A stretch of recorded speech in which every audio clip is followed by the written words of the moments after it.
TCI is brought to you by Spendthrift Stallion Into Mischief, an emerging top sire and half-brother to two-time champion Beholder.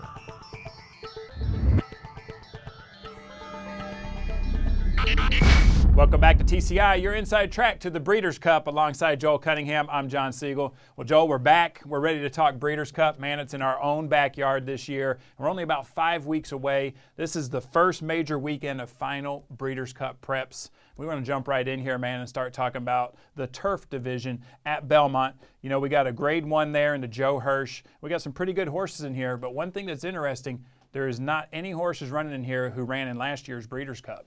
That's true, and there's only a couple grade 1 winners. We're talking about North American turf horses here. So, you know, right at the top of the division for me are two you're going to see in here. That's Big Blue Kitten and Red Rifle, John. Both in-form horses, had very good summers, particularly Red Rifle in the last month. He's really come on the scene. Mile and a half, you know, both tailor-made for these colts. The interesting thing is here, one of them's going to earn a berth into the Breeders' Cup turf. But how are they going to fare against the Europeans? I mean, we saw Red Rifle on top of his game at Saratoga.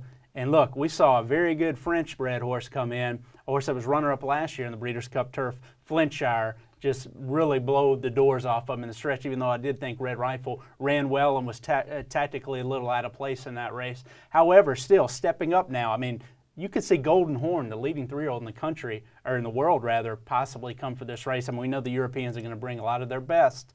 So will the Americans be able to step up? We'll learn this weekend at least who the best American is. All right, well, we're talking about some of the best. We got to jump now to the sprint division. Let's talk about the Vosburg. You know, we see a horse in here who could be your favorite in the sprint division. Of course, I'm talking about Rockfall. Yeah. Joel, this horse has come on. He's having a tremendous year. Tell me what you think. There's some salty horses in here, which there always is in that sprint division that could be dangerous, including a horse called Palace, who's going to be returning in here. Tell me what do you think? Well, Palace likes, you know, he's coming in fresh, and he certainly likes Belmont, John, but he's a little out of form this year. I actually think Wildcat Red's a horse that's very interesting to me.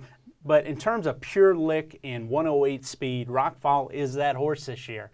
I mean, he's the best sprinter in the country. We've seen it all year. I can even recall earlier this year an allowance race at Keeneland where he ran awesome, blew the doors off of Delani that day. And he's just had a great year. He's 6 for 6, John. You can't knock him. They passed the forego last time out to freshen him up for 2 races to finish his year. Obviously, this weekend where he's going to run in the Vosburg, where I expect him, especially with his outside post position, to be very dangerous in there. Horse that loves Belmont. And then you're going to see him in the Breeders' Cup Sprint, and he's precisely the horse to beat in that race this year. All right, let's jump now to Santa Anita, and let's talk about the Awesome again. You know, there's some colts in here that got beat by a pretty good filly last time out. But when I look at this race, I think it's interesting because I don't see American Pharoah in here. You know, this was a race that people were thinking he was going to point towards. I think they're going to opt to train up to the Classic. Tell me, what do you think about that decision? I was a little surprised he didn't come back in here. I mean, it is not a good field. I mean, Bob Baffert's got the 2 horses to beat in here. You know, Opportunity and Bayern, horse that, you know, both horses have seen their best days of racing. I mean, they're just not in good form right now. You mentioned Beholder just blowing the doors off of both these colts in that race. So it was a little bit of a surprise to me that, you know, to get a final prep in 5 weeks out, to be able to lead American Pharoah straight out of a stall, you know, up to a race that turned up this easy. I would have liked to seen a prep in here from American Pharoah, to be honest with you. I think in a 1 1/8 he would have crushed this field, and it would have been a useful prep for him as opposed to training up to a 1 1/4 race. Now let's remember, his 2 races at a 1 1/4 to date, he got beaten in Travers last time out in Keen Ice, and Frost had him hooked, you know, obviously inside the quarter pole there. And then his Derby, of all of his wins, his Derby was the most contested to the wire. So makes you wonder a little bit if his brilliance is a little bit, you know, not quite the same beyond a 1 1/8. So I think American Pharoah, boy, the fact that he's training up to the Classic, I think it's going to be a tough task for him. Interested to see how he trains going into Keeneland. Yeah, it's pretty interesting. I know you said you'd like to see him in here, you know, but there's going to be a lot of people who said, look, give the horse a break. He's done enough. He won the Triple Crown. He comes back, you know, he runs great in the Haskell. Sure. The Travers is always tough. They say that, you know, that's the graveyard of champions in there. I thought he ran a big race. You could tell they were going after him with Frosted. So I don't know, maybe the freshening, you know, Bob knows what he's doing to try to come over. He shipped for the Classic. It'll be interesting look, there's to see no what question. happens. Look, I'm not questioning Bob at all. He's going to have him sitting on his A game. My question is, you know, you face older horses now for the first time, really with no, having to come in off the layoff to face older horses at 1.25 miles, and there's going to be a pace in this race. I mean, look, what if Liam's Map runs, Coach Inge? I mean, there's some fast horses, particularly on the East Coast, John, that are going to be a pace presence in that Classic division, and I just think that, anytime, we haven't seen American Pharoah react in a race with a fast pace or a contentious pace yet.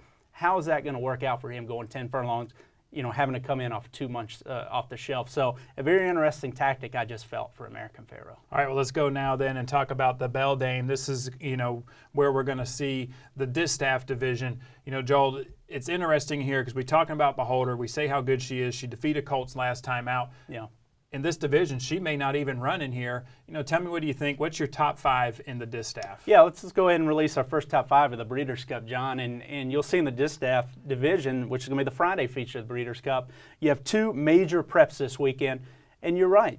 There's no sense in putting Beholder on the list. Obviously, she beat number 1. And maybe if she doesn't run as well in the Zenyatta, perhaps they alter course, don't go in the Classic and run the Distaff instead. But right now, they're pointing for the Classic. So for all intents and purposes, she doesn't belong on this list. And to me, when I look at who's in form right now with the filly mares across the country, I like Sheer Drama right now and her tactical ability. I do think there could be a lot of speed signed on in here. And with no Beholder in this division looking vulnerable, I mean, if you've got a nice filly mare that's in form right now, you want to run in this race for this big purse money. So I think you're going to get a pretty big field in here is my guess. So I think there'll be enough pace. Sheer Drama has the ability to come from off of it. Loved her win last time out where she beat Untappable. She beat Stop Shopping Marie and some good fillies in there. Wedding Toast. To me, if this Breeders' Cup were at Belmont, Wedding Toast would definitely be the horse to beat.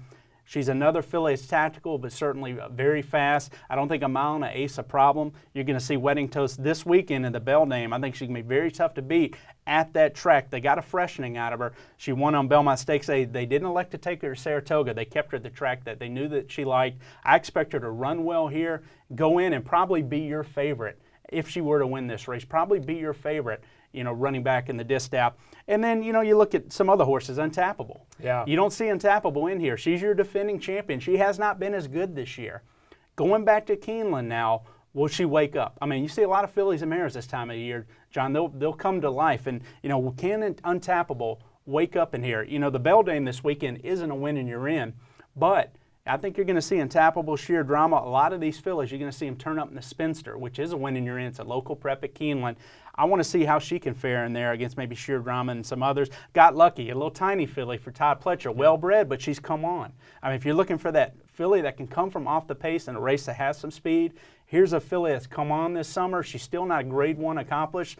But I'm telling you, I'm looking for something in a weak division that's rounded in form, and I think she's that. And then I'm a chatterbox. Let's throw the best 3-year-old filly in there. Certainly got her grade 1 win in the Cotillion last time out. She is the best 3-year-old filly, so I'll throw her into the mix. Yeah, a little surprised she's that far down there. She ran a huge race, and that was a pretty tough field that she won against last weekend. Got to face older mares, though. That's the key. Yeah, that's true. Well, speaking of older mares, let's go ahead and talk about the best one. She may be the best horse right now in the country, and that's Beholder. She's running this weekend as well.